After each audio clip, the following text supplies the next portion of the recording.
आज हम फिल्म 30 मार खान के बारे में जानेंगे। 30 मार खान फराह खान द्वारा निर्देशित और ट्विंकल खन्ना, संपादक शिरीष कुंदर और रॉनी स्क्रूवाला द्वारा UTV motion pictures, Hariom entertainment और थ्रीज कंपनी के तहत निर्मित 2010 की भारतीय हिंदी भाषा की डकैती कॉमेडी फिल्म है। 1966 की इतालवी फिल्म आफ्टर द फॉक्स की रीमेक, जिसकी कहानी शिरीष ने रूपांतरित की थी और जिसकी पटकथा उन्होंने और उनके भाई अश्मित कुंदर ने लिखी थी। फिल्म में अक्षय कुमार, अक्षय खन्ना और कैटरीना कैफ मुख्य भूमिकाओं में हैं। 5. सलमान खान और अनिल कपूर विशेष भूमिका में हैं। 30 मार खान क्रिसमस की पूर्व संध्या पर 24 दिसंबर 2010 को दुनिया भर में रिलीज हुई थी। फिल्म बॉक्स ऑफिस पर एक मध्यम व्यावसायिक सफलता थी और आज इसे मुख्य रूप से कैफ के डांस नंबर शीला की जवानी के लिए याद किया जाता है। प्रचार के उद्देश्य से फिल्म का नाटकीय ट्रेलर और शीर्षक गीत 4 अगस्त 2010 को यूटीवी मोशन पिक्चर्स के यूट्यूब चैनल पर जारी किया गया था। ट्रेलर का प्रीमियर 5 नवंबर 2010 को विपुल अमृतलाल शाह की रोमांटिक कॉमेडी एक्शन रिप्ले के साथ सिनेमाघरों में हुआ, जिसमें कुमार भी थे, और रोहित शेट्टी की एक्शन कॉमेडी गोलमाल 3। विशाल शेखर द्वारा रचित संगीत की विशेषता, शिरीष ने पृष्ठभूमि स्कोर और शीर्षक ट्रैक की रचना करते हुए इसे लिखा भी। यह फिल्म खान की अब तक की एकमात्र फिल्म थी।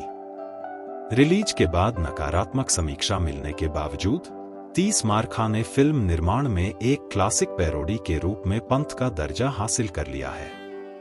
तबरेज मिर्जा खान उर्फ 30 मार खान उर्फ टीएम के मनोज डे रामालिन के रूप में अक्षय कुमार, अक्षय खन्ना आतिश कपूर के रूप में एक प्रतिभाशाली लेकिन लालची सुपरस्टार जो ऑस्कर पुरस्कार की इच्छा रखता है, कैटरीना कैफ आन्या खान, तबरेज की प्रेमिका और एक संघर्षशील महत्वाकांक्षी अभिनेत्री, इंस्पेक्टर धुरिंदर के रूप में आर्य बब्बर, रघु राम और राजीव लक्ष्मण जौहरी ब्रदर्स के रूप में, जो कि सियामी जुड़वा भाई हैं और इंटरपोल द्वारा वांछित अंतर्राष्ट्रीय अपराधी हैं, सोडा के रूप में विजय मौर्य, तबरेज के साथी, डॉलर के रूप में धर्मपाल, तबरेज का साथी, बर्गर के रूप में अली असगर, तबरेज का साथी, अमन वर्मा सीबीआई अधिकारी चटर्जी, मुरली शर्मा सीबीआई अधिकारी मुखर्जी, आतिश के मैनेजर बंटी बावेजा के रूप में सुधीर पांडे,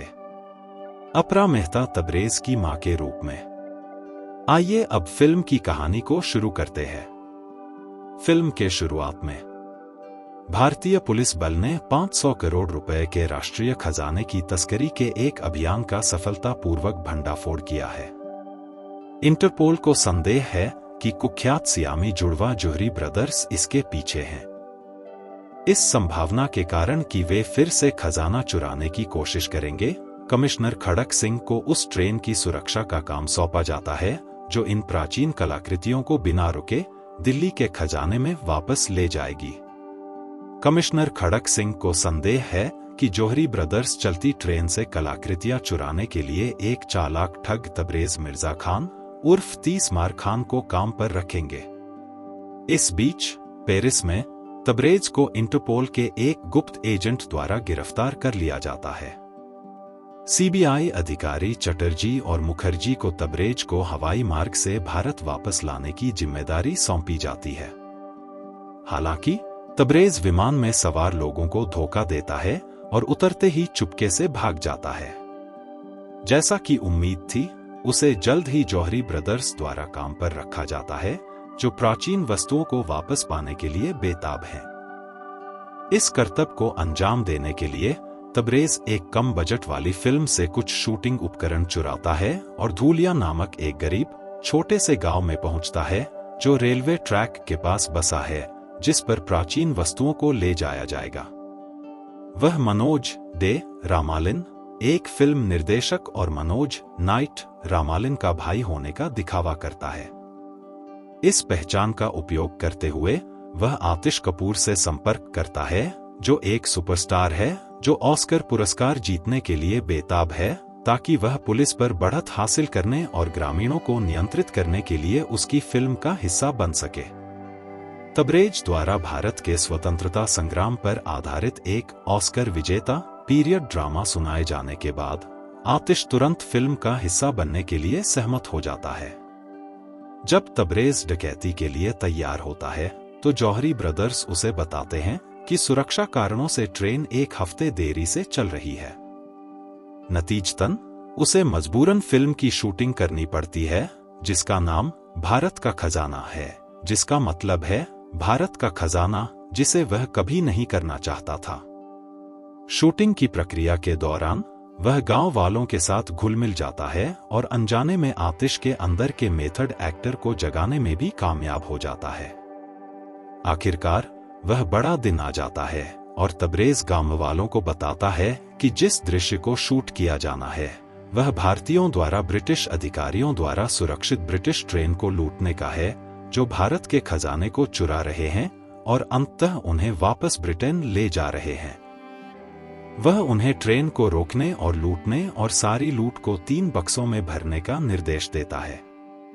आतिश एक स्वतंत्रता सेनानी के रूप में अपने किरदार में पूरी तरह से खोया हुआ भारत के स्वतंत्रता सेनानियों का झंडा थामे रेलवे ट्रैक पर खड़ा है। सुपरस्टार और सैकड़ों ग्रामीणों को देखकर कमिश्नर सिंह ट्रेन को रोकने के लिए मजबूर हो जाता है। ट्रकों के लोड हो जाने और ट्रेन के पूरी तरह खाली हो जाने के बाद जौहरी ब्रदर्स तबरेज को धोखा देते हैं और लूट का उसका हिस्सा लेकर भाग जाते हैं, जिससे उसे कमिश्नर सिंह द्वारा गिरफ्तार कर लिया जाता है। अदालत तबरेज को 60 साल की जेल की सजा सुनाती है। वह अपने साथियों से फिल्म पूरी करने और उसे रिलीज करने के लिए कहता है। फिल्म के प्रीमियर पर तबरेज को जेल से सीधे भारी पुलिस सुरक्षा में लाया जाता है। आलोचक इस बेतुकी असंबद्ध फिल्म को फ्रेंच सिनेमा के रूप में प्रचारित करते हैं, जो ऑस्कर जीतने के लिए निश्चित है। हालांकि पर्दे गिरने और रोशनी वापस आने के बाद तबरेज कहीं नहीं दिखता। वह स्क्रीनिंग के दौरान भाग गया था। वह जौहरी ब्रदर्स के विमान को हाईजैक कर लेता है, जिसमें लूट का माल होता है, और उन्हें बाहर फेंक देता है, जिससे उनसे बदला लिया जाता है। आतिश ऑस्कर में भारत का खजाना के लिए सर्वश्रेष्ठ अभिनेता का पुरस्कार जीतता है। इस प्रकार उसका सपना पूरा होता है। भारत का खजाना के कारण मिलने वाली प्रसिद्धि और पर्यटकों के कारण अब दुनिया समृद्ध है। अब फिल्म समाप्त होता है।